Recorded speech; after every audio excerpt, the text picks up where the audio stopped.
റെസിപ്പീസിലേക്ക് സ്വാഗതം. ഇന്ന് ഞാനൊരു സിമ്പിൾ റെസിപ്പി ആയിട്ടാണ് വന്നിരിക്കുന്നത്. വേറൊന്നുമല്ല, നമ്മുടെ ഫിഷ് ഫ്രൈ ആണ്. മിക്കവർക്കും ഫിഷ് ഫ്രൈ ഉണ്ടാക്കാൻ അറിയാവുന്നതായിരിക്കും. പക്ഷേ ഈ രീതിയിൽ ഉണ്ടാക്കിയിട്ടില്ലാത്തവർ ഇതുപോലെ ഒന്ന് ട്രൈ ചെയ്ത് നോക്കണം. അപ്പോൾ വീഡിയോ ഇഷ്ടമാവുന്നുണ്ടെങ്കിൽ ലൈക്ക് ചെയ്യാനും ഷെയർ ചെയ്യാനും കമൻറ്റ് ചെയ്യാനും മറക്കല്ലേ. അതുപോലെ തന്നെ സബ്സ്ക്രൈബ് ചെയ്തിട്ടില്ലാത്തവരൊന്ന് സബ്സ്ക്രൈബ് ചെയ്ത് സപ്പോർട്ട് ചെയ്യണേ. അപ്പോൾ നമുക്ക് എങ്ങനെയാണ് ഈ സിമ്പിൾ ആയിട്ടുള്ള ഫിഷ് ഫ്രൈ ഉണ്ടാക്കുന്നതെന്ന് നോക്കാം. ഇപ്പോൾ മീൻ ഫ്രൈ ഉണ്ടാക്കാനായിട്ട് ഞാനിവിടെ 6 പീസ് മീനാണ് നന്നായിട്ട് ക്ലീൻ ചെയ്ത് വെച്ചിരിക്കുന്നത്. ഇതിപ്പോൾ ഞാൻ 1000 പല്ലി എന്ന് പറഞ്ഞ മീനാണ് എടുത്തിരിക്കുന്നത്. വേറെ ഏത് മീൻ വേണമെങ്കിലും എടുക്കാം നമുക്ക്. അപ്പോൾ ഇനി ഇത് മാരിനേറ്റ് ചെയ്യാനായിട്ട് നമുക്കൊരു മസാല തയ്യാറാക്കണം. അതിന് വേണ്ടിയിട്ട് ഞാനിവിടെ 5 ചെറിയ ഉള്ളി എടുത്തിട്ടുണ്ട്, 4 വെളുത്തുള്ളി എടുത്തിട്ടുണ്ട്, അതുപോലെ 2 ചെറിയ കഷ്ണം ഇഞ്ചി, കുറച്ച് കറിവേപ്പില, പകുതി നാരങ്ങയും എടുത്തിട്ടുണ്ട്. പുളിക്ക് വേണ്ടി നമ്മൾ നാരങ്ങയാണ് ചേർക്കുന്നത്. അപ്പോൾ ഇതിനി നമുക്ക് മിക്സിയുടെ ജാറിലേക്ക് ഒന്നിട്ട് കൊടുക്കാം. ഇത് നന്നായിട്ടൊന്ന് അരച്ചെടുക്കണം. അപ്പോൾ അതിന് വേണ്ടിയിട്ട് ഞാനിത് മിക്സിയുടെ ജാറിലേക്ക് ഇട്ട് കൊടുത്തിട്ടുണ്ട്. അപ്പോൾ ഇത് ഞാൻ ചെറുതായിട്ടൊന്ന് മുറിച്ചിടുകയാണ്. അന്നേരം പെട്ടെന്ന് തന്നെ അരഞ്ഞു കിട്ടും. അപ്പോൾ അതിന് വേണ്ടിയിട്ട് ചെറുതായിട്ട് നമുക്കിതൊന്ന് മുറിച്ചെടുക്കാം. അപ്പോൾ ഇതെല്ലാം മുറിച്ച് എടുത്തിട്ടുണ്ട്. ഇനി നമുക്കിതിലേക്ക് പൊടികൾ ചേർത്ത് കൊടുക്കാം. ഞാൻ മുളക് പൊടിയാണ് ചേർത്ത് കൊടുക്കുന്നത്. 3 ടീസ്പൂൺ മുളക് പൊടി ചേർത്തിട്ടുണ്ട്, 1/2 ടീസ്പൂൺ മഞ്ഞൾപ്പൊടി, 1 ടീസ്പൂൺ കുരുമുളക് പൊടി, ആവശ്യത്തിനുള്ള ഉപ്പിട്ടിട്ടുണ്ട്. ഇനി നമ്മൾ ഈ പകുതി നാരങ്ങ മുറിച്ച് വെച്ചേക്കുന്നതും കൂടെ ഇതിലേക്ക് പിഴിഞ്ഞൊഴിക്കാം. അപ്പോൾ പുളിക്ക് വേണ്ടിയിട്ട് ഞാൻ നാരങ്ങ നീരാണ് ചേർക്കുന്നത്. അപ്പോൾ നാരങ്ങ ഇല്ലയെന്നുണ്ടെങ്കിൽ അതിന് പകരം നമുക്ക് കുറച്ച് വിനാഗിരി ചേർത്താലും മതി. അപ്പോൾ നാരങ്ങ ഇതിലേക്ക് പിഴിഞ്ഞൊഴിച്ചിട്ടുണ്ട്. ഇനി ഇതിലേക്ക് ഞാൻ 1/2 ടീസ്പൂൺ പെരുംജീരകപ്പൊടിയും കൂടെ ചേർത്ത് കൊടുക്കുകയാണ്. അപ്പോൾ ഇനി ഇത് നമുക്ക് നന്നായിട്ടൊന്ന് അരച്ചെടുക്കണം. അപ്പോൾ അതാ ഞാനിത് നന്നായിട്ട് അരച്ചെടുത്ത് കൊണ്ടുവന്നിട്ടുണ്ട്.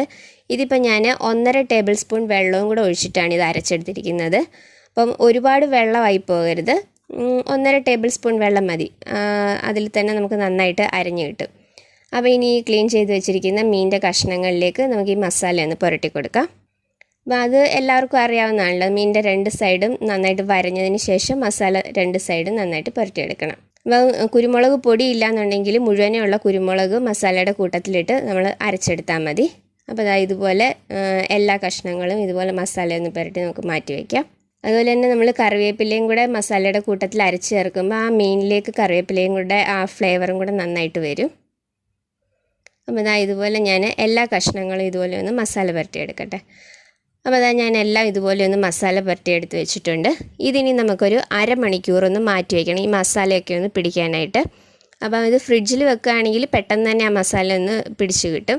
അപ്പോൾ ഞാനിതൊരു അരമണിക്കൂർ ഫ്രിഡ്ജിലൊന്ന് അടച്ചു വെച്ചതിന് ശേഷം നമുക്കിത് പൊരിച്ചെടുക്കാം. ഇപ്പോൾ ഒരു അരമണിക്കൂർ കഴിഞ്ഞിട്ടുണ്ട്. ഞാനൊരു പാൻ ചൂടാവാനായിട്ട് വെച്ചിട്ടുണ്ട്. പാൻ ചൂടായി കഴിയുമ്പോൾ നമുക്കതിലേക്ക് വെളിച്ചെണ്ണ ഒഴിച്ചു കൊടുക്കാം. ഒരുപാട് വെളിച്ചെണ്ണ വേണ്ട, നമുക്ക് മീൻ പൊരിക്കാൻ ആവശ്യത്തിനുള്ള കുറച്ച് വെളിച്ചെണ്ണ മാത്രം മതി. നമ്മളിത് ഷാലോ ഫ്രൈ ആണ് ചെയ്യുന്നത്. അപ്പോൾ എണ്ണ ഒന്ന് ചൂടായി കഴിയുമ്പോൾ നമ്മൾ മാരിനേറ്റ് ചെയ്ത് വെച്ചിരിക്കുന്ന ഈ മീനിൻ്റെ കഷ്ണങ്ങൾ ഓരോന്നായിട്ട് എണ്ണയിലേക്ക് ഇട്ട് കൊടുത്ത് നന്നായിട്ട് പൊരിച്ചെടുക്കാം. അപ്പോൾ നമ്മൾ ഫ്ലെയിം കുറച്ച് വെച്ചതിന് ശേഷം വേണം നമ്മളിത് പൊരിച്ചെടുക്കാനായിട്ട്. ഇല്ലെങ്കിൽ പെട്ടെന്ന് തന്നെ അങ്ങ് കരിഞ്ഞു പോകും, ഉള്ളു ശരിക്കും വെന്ത് കിട്ടത്തുമില്ല. അതുകൊണ്ട് ഫ്ലെയിം കുറച്ച് വെച്ചിട്ട് നമുക്ക് 2 സൈഡും തിരിച്ചും മറിച്ചിട്ട് ഒന്ന് പൊരിച്ചെടുക്കാം. അപ്പോൾ ഇനി നമുക്കിതൊന്ന് തിരിച്ചിടാം.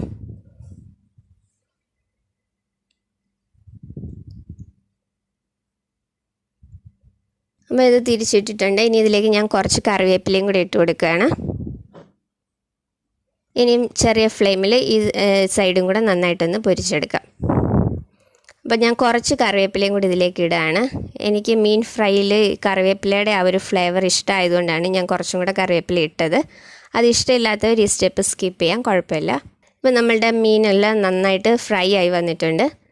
2 സൈഡ് നന്നായി ഫ്രൈ ആയി വന്നിട്ടുണ്ട്. ഇനി നമുക്കിത് കോരി മാറ്റാം, പ്ലേറ്റിലേക്ക് മാറ്റാം ഇത്.